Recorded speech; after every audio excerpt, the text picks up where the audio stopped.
I have a weird question. What causes speaker to make the sound? Let's wait for it. We'll hear it again. It's playing music at the moment, but it's not just this speaker. It doesn't do it all the time. It's only part of the time. It's like a squilling, screeching sound.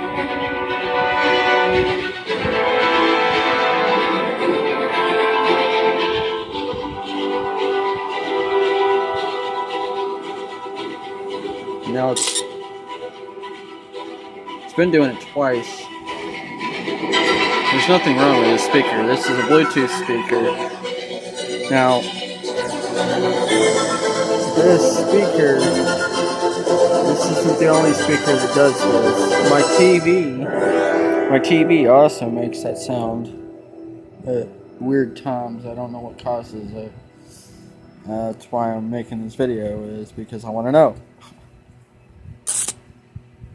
You heard that? It's screeching? This. It's not up too loud. Phone volume or the speaker there is hardly on.